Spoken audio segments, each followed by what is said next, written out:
تو وہ برائے نام بچا ہوا کرتے تھے، صرف مطلب برائے نام اس لیے کہ وہ مثلاً اسلام کو مطلب اگر وہ مان رہے تھے تو صرف برائے نام مان رہے تھے، برائے نام مسلمان رہ چکے تھے، اور لوگ زیادہ تر شعر و شاعری کی طرف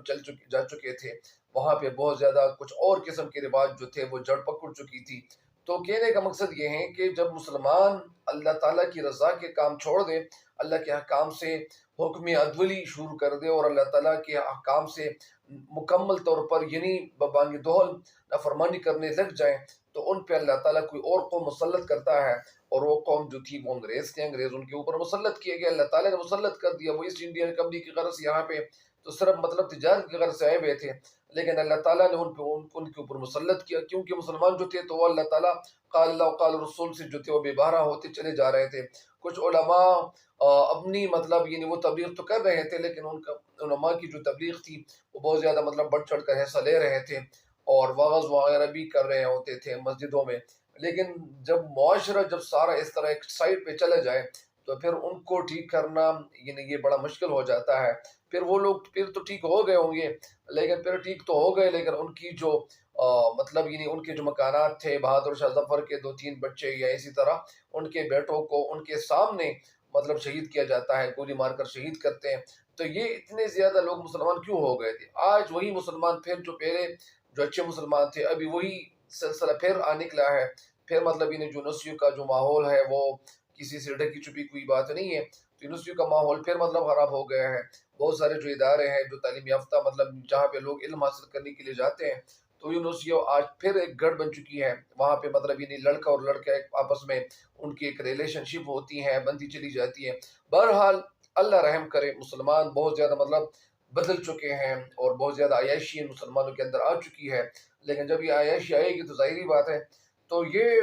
پھر ماحول تو بن جائے گا۔ ماحول میں لوگ کہتے ہیں کہ مہنگائی ہے، مہنگائی کوئی بھی مہنگائی نہیں ہے۔ جب اللہ تعالیٰ کے سرنگو اللہ تعالیٰ کے حکام کے سامنے ہم سرنگو ہو جائیں، اللہ تعالیٰ کے حکام پہ ہم مکمل طور پر مطلب عمل پیرا ہونا شروع ہو جائیں، تو میرا نہیں خیال کہ نہ مہنگائی رہے گی نہ کوئی اور چیز رہے گی، پھر سب اللہ تعالیٰ کے فضل و کرم سے خوش رہیں گے۔ لیکن ہم خوش کیسے رہ سکتے ہیں جب ہم اللہ تعالیٰ کے احکام کی نافرمانی کرتے ہیں اور کھلے عام نافرمانی کرتے ہیں؟ تو جب ایسے کریں گے تو ظاہری بات ہے کہ اللہ تعالیٰ تو دیکھ رہا ہوتا ہے۔ تو میں یہاں پہ اس شعر کی تشریح کر رہا تھا، لیکن بات پتہ نہیں کسی جگہ کہاں سے کہاں تک پہنچ گئی۔ تو میں آپ کو یہ بتانا چاہ رہا تھا کہ اس وقت مطلب اگر کوئی عاشق بن جاتا تھا تو یہ عاشق کے لیے ایک بڑا امتحان ہوتا تھا، اور وہ مطلب اس شعر کی تشریح میں آپ کو سمجھانا چاہتا ہوں۔ اس شعر کی تشریح آپ سنیں کہ اس شعر میں شعر کہنا یہ چاہتے ہیں کہ جب کوئی عاشق جو ہوتا ہے تو وہ ان کے لیے سب سے بڑی بات یہ ہوتی ہے کہ وہ کسی کے دکھ اٹھانے اور ان کی تکلیف گزرنے میں ان کی زندگی گزر رہی ہوتی ہے، اور پھر شب و روز ان کے لیے مطلب تکلیف کا باعث بن جاتے ہیں، تو گویا یہ اس کی عشق کا ایک امتحان ہوتا ہے۔ عاشق اگر تکالیف پر آہ و فریاد کرے اور اپنی تکالیف پہ وہ مطلب دوسرے کے سامنے، محبوب کے سامنے اگر وہ کھل کے اظہار کرے کہ یار یہ تکالیف تو میں نہیں برداشت کر سکتا، یہ تو بہت زیادہ تکالیف ہے، تو لہٰذا وہ محبوب اس کو چھوڑ جائے گا اور وہ چلا جائے گا، کسی اور کا بن جائے گا۔ کچھ اور لوگ بھی تو بہت سارے ہیں، تو وویلا کرے اور یا اسی طرح شور مچائے تو وہ مطلب اپنے دام عشق میں جھوٹا سمجھا جاتا ہے۔ اگر کوئی عاشق اس طرح وہ اظہار کرے گا تو پھر وہ اس کو جھوٹا عاشق ان کو کہا جاتا ہے کہ یار یہ تو چھوٹی تکلیف برداشت نہیں کر سکتا، تو آگے بہت ساری تکلیف اور بھی آ سکتی ہے، ان کا یہ مطلب برداشت کیسے کریں گے، ان کو کیسے برداشت کریں گے؟ محبوب کی خاطر وہ ہر طرح کی تکالیف کو ہنسی خوشی وہ برداشت کرتے ہیں، اور ایک سچے عاشق کی پہچان بھی یہی ہوتی ہے کہ وہ محبوب کی ہر بات مطلب ہنسی خوشی میں وہ برداشت کرے، اور ہر زخم پہ خوشی محسوس کرتا ہے، یا ہر زخم پہ وہ خوشی محسوس کرے، ان کی دیکھ بھال کرے اور ان کی پرورش کرے، کیونکہ وہ اس کی وفادار و عشق کی صداقت کا گواہی ہوتا ہے۔ جب اگر وہ محبوب کے سامنے اس طرح اظہار کریں گے، اگر وہ اچھے اظہار کریں گے، وفاداری کا اظہار کریں گے، عشق کا اظہار کریں گے، اور ان کے سامنے صداقت کا اظہار کریں گے، تو پھر وہ محبوب جو ہوتا ہے وہ مائل بکرم ہو جاتا ہے۔ اس لیے عاشق خواہش کرتا ہے کہ اسے زیادہ سے زیادہ زخم ملے تاکہ وہ میدان وفا میں مطلب کامیابی حاصل کر سکے۔ تو لہٰذا اس وجہ سے محبوب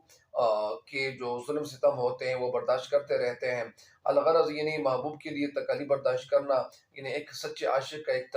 طرز ہے، ایک سچے عاشق کا ایک ڈھنگ ہے، ایک طریقہ، ایک شیوہ ہے، ایک انداز ہے، جس طرح ایک شاعر کہتے ہیں بقول شاعر کے وہ جن کا عشق صادق ہو، وہ جن کا عشق صادق ہو وہ کب فریاد کرتے ہیں، وہ جن کا عشق صادق ہو وہ کب فریاد کرتے ہیں، لبوں پر مہری خاموشی دلوں میں یاد کرتے ہیں۔ تو اس شعر کا مطلب یہ نہیں، یہ اس شعر کے ساتھ ریلیٹڈ ہے، یعنی شاعر اس شعر میں کہنا ہمیں یہ چاہتے ہیں کہ اے محبوب تمہاری طرف سے ملنے والے دکھ درد زخم تکلیف کو میں یعنی ہنسی خوشی برداشت کر دوں گا، اور میں اس سے گلے لگاؤں گا، اور ان کی حفاظت کی ہے، مطلب یہ نہیں خوش دلی سے گلے لگایا ہے اور ان کی حفاظت کی ہے، کیونکہ کس کی حفاظت کی ہے؟ وفا کی، محبت، ان کے ساتھ محبت کی حفاظت کی ہے کہ ان کے ساتھ وہ محبت کر رہے ہیں، کیونکہ تمہاری طرف سے ملنے والی ہر چیز مجھے بہت زیادہ پیاری ہے، اور مجھے اپنی جان سے بھی پیاری ہے، جان سے بھی عزیز ہے، چاہے وہ دکھ درد غم ہی کیوں نہ ہو۔ مطلب انہیں ایک شاعر اور بھی کہتے ہیں اس حوالے سے کہ تیرا غم بھی مجھ کو عزیز ہے، تیرا غم بھی مجھ کو عزیز ہے کہ وہ تیری دی ہوئی چیز ہے، یعنی تیرا غم بھی مجھ کو عزیز ہے کہ وہ تیری دی ہوئی چیز ہے، یعنی جب کسی چیز کی نگہداشت دیکھ بھال اور پرورش کی جاتی ہے تو نشوونما پانا شروع ہو جاتی ہیں۔ چنانچہ جب میں نے تمہارے دیے ہوئے زخموں کی نگہداشت پرورش دیکھ بھال کی تو وہ بھی بڑھ کر ناسور بن گئے، مطلب وہ زخم یہ وہ ناسور بن گئے، اور ناسور ایسے زخموں کو کہا جاتا ہے جو بڑھ کر ناقابل علاج بن جائیں اور کبھی وہ درست نہ ہو کبھی ٹھیک نہ ہو، ہمیشہ تکلیف میں اضافے کا باعث بنے۔ گویا یہ شاعر کے عشق کی ایک انتہا اور میدان وفا میں ایک صداقت کی ایک علامت سمجھی جاتی ہیں کہ وہ محبوب سے گلے شکوے کرنے کی بجائے وہ فخر سے بتا رہا ہے کہ تمہارے دیے گئے زخموں یا تمہارے دیے ہوئے زخموں کی میں نے خوب حفاظت کی ہے۔ اس شعر میں اس بات کی طرف بھی اشارہ ہے کہ محبوب پر شاعر کی کسی بات کا اثر نہیں ہوتا، وہ اس کے صبر اور تمام تر قربانیوں کو خاطر میں نہیں لاتا، اس نے ظلم و ستم سے ہاتھ روکا، نہ اس کا دل نرم ہوا اور نہ اس نے شاعر کے زخموں کا کوئی مداوع کیا، جس کی وجہ سے زخم جو تھے وہ بڑھ کر ناسور بن گئے۔ تو کبھی کبھار ایسے بھی ہو جاتا ہے، کبھی کبھار ایک غالب کہتے ہیں کہ ہمیں ان سے ہے وفا کی امید، ہمیں ان سے ہے وفا کی امید جو نہیں جانتے وفا کیا ہے۔ تو کبھی کبھار ایسے بھی ہو جاتا ہے، شاعر بیچارے ایسی بھی بن جاتے ہیں، شاعر ویسے بھی تو اپنے دل ہار بیٹھ چکے ہوتے ہیں، ان کی کیا زندگی ہوتی ہے۔ کبھی کبھار غالب کہتے ہیں کہ آہ کو چاہیے ایک عمر اثر ہونے تک، کون جیتا ہے تیرے زلف کے سر ہونے تک، ہم نے مانا کہ تغافل نہ کرو گے لیکن خاک ہو جائیں گے ہم تم کو خبر ہونے تک۔ اور ایک اور شعر کہتے ہیں تجھے غیروں سے کب فرصت، ہم اپنے غم سے کب خالی، چلو بس ہو چکا ملنا نہ تم خالی نہ ہم خالی۔ تو شاعر اس طرح بھی مطلب یہ نہیں اپنی محبت کے ساتھ کچھ اس طرح بھی کرتے ہیں۔ ایک اس شعر کے ساتھ ایک آخری شعر ہے مصحفی کا، مصحفی ہم تو یہ سمجھتے تھے کہ ہوگا کوئی زخم، مصحفی ہم تو یہ سمجھتے تھے کہ ہوگا کوئی زخم، تیرے دل میں تو بہت کام رفو کا نکلا، تیرے دل میں تو بہت کام رفو کا نکلا۔ مجھے امید ہے کہ انشاءاللہ آپ اس شعر کی تشریح سے استفادہ ضرور کریں گے، اور اگر آپ کو اس شعر کی تشریح سمجھ آ گئی ہے تو آپ کو اپنے دوستوں کے ساتھ، اپنے فرینڈز کے ساتھ، اپنے رشتہ داروں کے ساتھ اس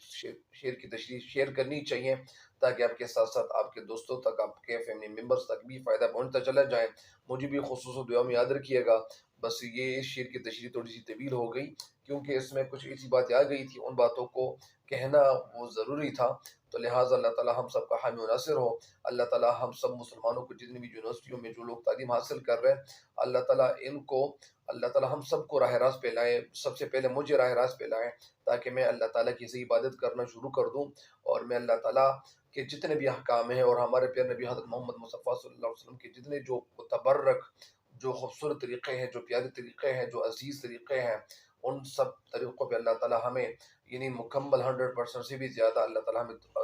ان پہ عمل کرنے کی توفیق عطا کرے، اور اللہ تعالیٰ ہم سب کو اس دنیا سے کامل ایمان کے ساتھ رخصت فرمائے۔ تب تک کے لیے مجھے دیجیے کہ اجازت، اللہ نگہبان۔